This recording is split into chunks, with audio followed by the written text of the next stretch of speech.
안녕하세요. 배구도사TV입니다. 지난 주말에 V리그가 개막했고 두 경기가 진행됐습니다.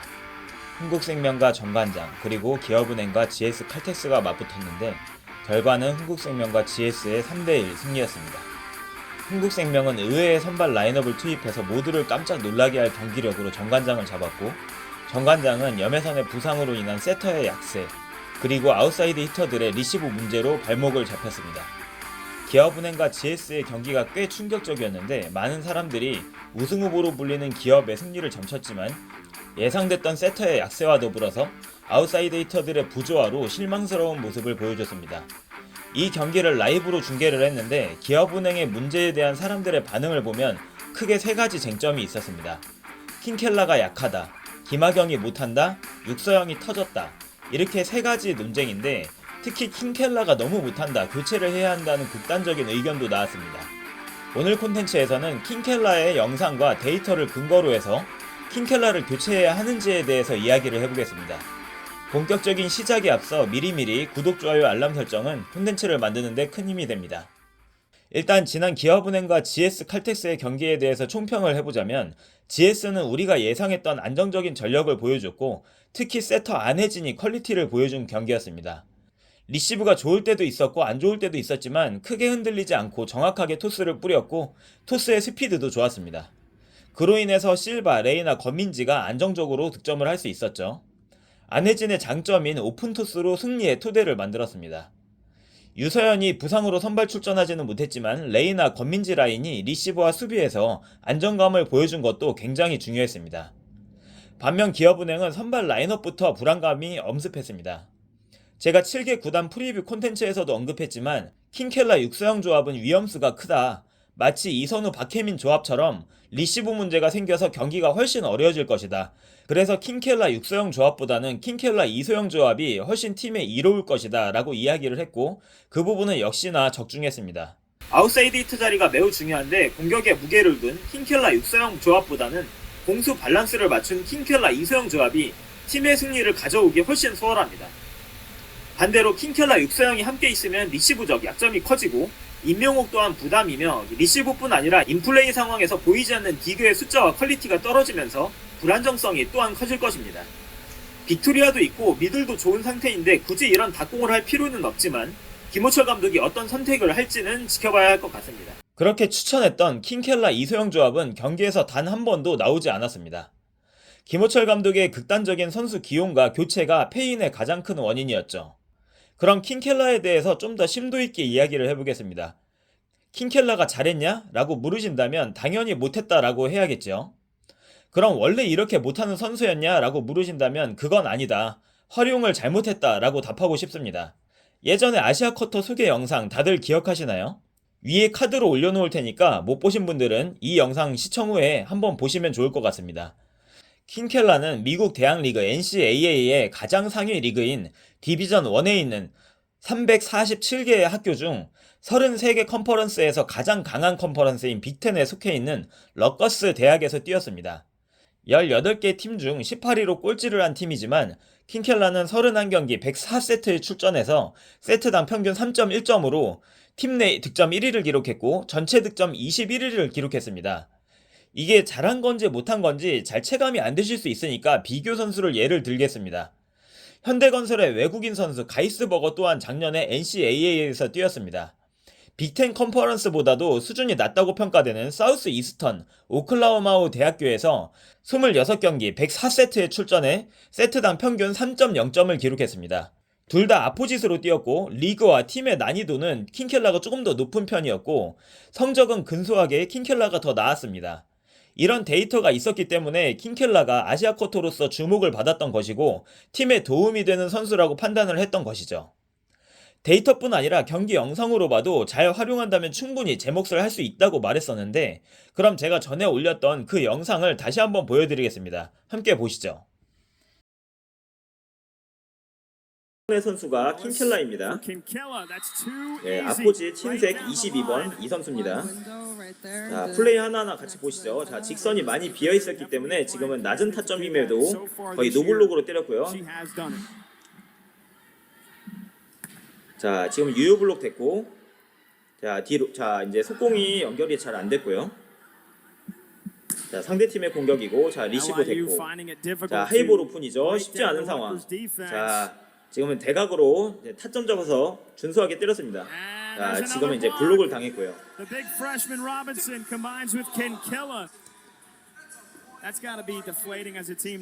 팔이 되게 기네요. 키도 큰데 팔이 길어가지고 블록 타점이 굉장히 높은 모습이네요. 자, 이번에도 뒤쪽에서 자, 와, 팔이 길고 타점이 좋아요. 점프력이 높진 않은데 팔이 굉장히 길죠. 제가 볼 때는 한 3m, 2m 90 정도 나올 것 같네요. 타점이. 자, 이번에도 다시 자, 아포지 쪽에서 준비하고 있고 자, 하이볼. 자, 지금은 약간 투트크의 스윙 메커니즘이 떠오르게 하는 그런 폼이었죠. 네, 대각으로. 각을 크게 낼 때는 강하게 때리면 나갑니다. 자, 지금도 블로킹. 자, 지금 본인이 이제 리시브 올려놨고 자, 뒤쪽으로. 자, 지금은 볼이 좀 짧으니까 연타 테크닉을 보여줬네요. 네, 저렇게 짧을 때는 저 코트 안으로 어떻게든 넣어주는 게 중요하죠.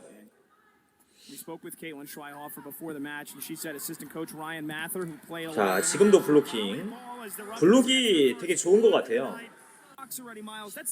아, 지금은 저 9번이 블록을 했네요. 9번이. 점프가 높진 않은데 키 크고 팔이 기니까 타점이 높네. 자, 지금도 블로킹 됐죠.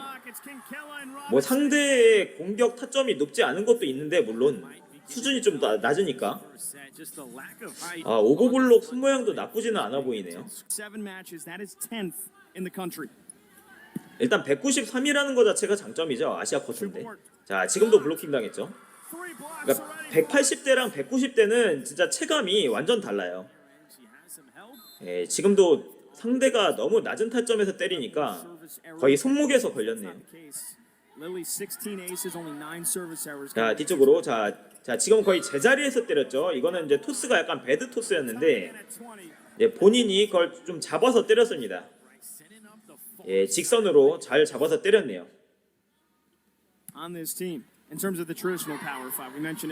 자, 파이프 공격. 자, 파이프 공격도 나쁘진 않네요.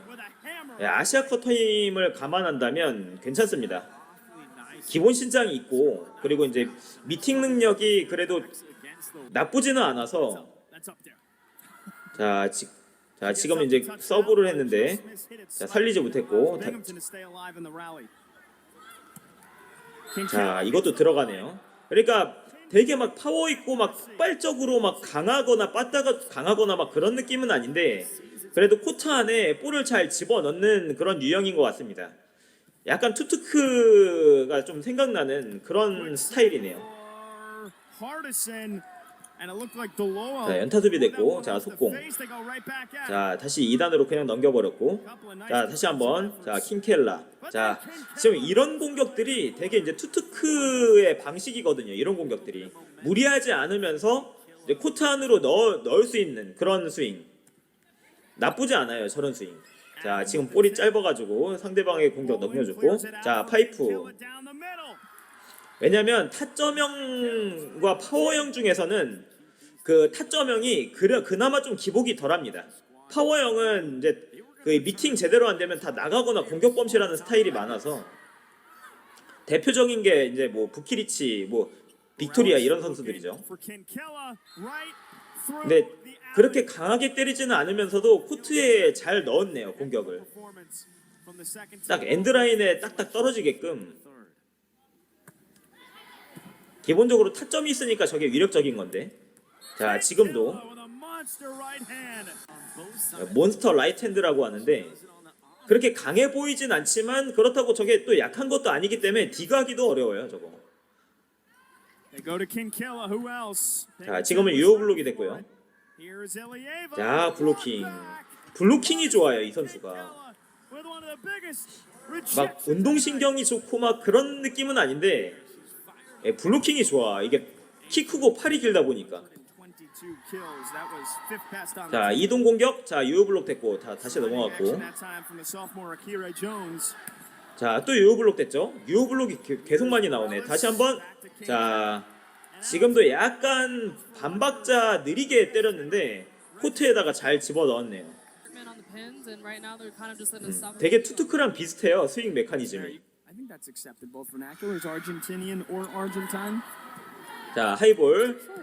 자, 참 간결하게 코트에 따박따박 잘 넣죠. 공격 범실이 많이 없는 스타일이에요, 저런 스타일이. Melissa, you see three. They're mixing up the bodies here, trying to keep the legs fresh. 자, 지금도 블로킹. 지금은 상대 공격도 타점이 좋았는데, 와, 이것도 블록 타점이 굉장했네요. 지금 상대도 키가 190 정도 돼 보였는데. 자, 이동 공격. 자, 또 블로킹. 진짜 전위에서는 우리나라 선수들이 뚫기는 쉽지 않겠다. 높다. 용병이나 돼야 될 것 같은데 저기는. 자, 지금도 블로킹이네요. 경기 나레이션으로 설명해 드린 것처럼 킹켈라는 힘이 좋고 파워가 센 선수가 아니라 전위에서 높이를 강화하고 아시아 쿼터로는 차별성이 있는 타점과 블록을 가지고 있는 게 장점이라고 말했습니다. 어제 기업은행에서의 킹켈라와 러커스의 킹켈라는 같은 사람인데 갑자기 실력이 급감했을까요? 나이도 이제 24살로 급성장할 시기인데 말이죠. 제가 볼 때는 킹켈라의 활용법이 잘못된 것 같은데요. 애초에 킹켈라는 아포짓이지 아웃사이드 히터가 아니라고 했고 리시브를 받게 하는 건 리스크가 크다고 했습니다. 그래서 각 팀에서 킹켈라를 뽑는다면 아웃사이드 히터 외국인 용병을 뽑고 아포짓으로 킹켈라를 활용하는 게 베스트라고 말했었죠. 그럼에도 불구하고 기업은행은 그 리스크를 선수에게 부담시킨 것입니다. 아포짓을 하다가 아웃사이드 히터로 가서 공격하는 게 쉬운 줄 아는 사람들이 많습니다. 말로는 참 쉽죠. 비유를 한번 해볼게요. 일본 여행을 간 사람한테 일본 자동차 운전을 시키면 바로 적응하고 잘할까요? 거기에 2종 오토 면허증인 사람한테 1종 보통차를 몰게 하면 잘할 수 있을까요? 이게 킹켈라에 대해서 비방하는 사람들에게 하고 싶은 말입니다. 킹켈라를 강점으로 만드는 건 팀과 감독의 몫이고 약점으로 만드는 것 또한 감독의 몫입니다. 거기에 세터는 어떤가요? 김하경의 백토스가 우리나라에서 가장 안 좋은 탑티어 중에 한 명입니다. 그것은 이미 지난 기업은행의 과거에서 증명이 되어 왔습니다. 신인과 다름없는 선수에게 이런 열악한 환경을 깔아놓고 너 왜 이렇게 못하냐 라고 하는 것은 비정상적인 사고방식입니다. 결론적으로 저는 킹켈라가 여전히 아시아 쿼터 중에서 차별성을 가지고 있는 가치 있는 선수라고 생각합니다. 아커를 다시 뽑을 수 있는 기회가 있다고 해도 저는 역시 킹켈라나 솔로몬, 나띠마르 3명 중에 1명을 뽑을 것입니다. 지난 시즌 GS에 와일러를 돌이켜보면 도움이 될 것입니다. 1라운드 내내 리시브가 터져서 내보내야 한다는 여론이 많았지만 수비 부담을 줄여주고 전위 역할에 집중시켜서 결국 와일러는 공격적으로는 성공을 했습니다. 킹켈라 역시 마찬가지라고 봅니다. 수비 부담을 줄여주고 킹켈라가 자신있게 공격할 수 있는 환경을 만들어주는 것이 팀이 해야 할 일입니다. 그리고 만약에 킹켈라를 교체한다면 유일한 대체 선수는 태국의 나띠마르인데 그렇게 되면 리시브는 다소 좋아질 수 있지만 높이가 낮아지는 약점도 생기겠죠. 기업은행 아웃사이드 히터들의 신장이 작은 편인데 과연 킹켈라를 교체하는 것이 팀에 이로울지는 미지수입니다. 한 경기만 보고 냄비처럼 들끓는 것보다는 조금은 진득하게 지켜볼 필요가 있고 이 선수에게 맞는 옷을 입혀주는 것인지를 확인하면서 볼 필요가 있습니다. 그럼 오늘의 컨텐츠는 여기서 마치겠습니다. 저는 화요일 배구도사 라이브로 돌아올게요. 시청해주셔서 감사합니다.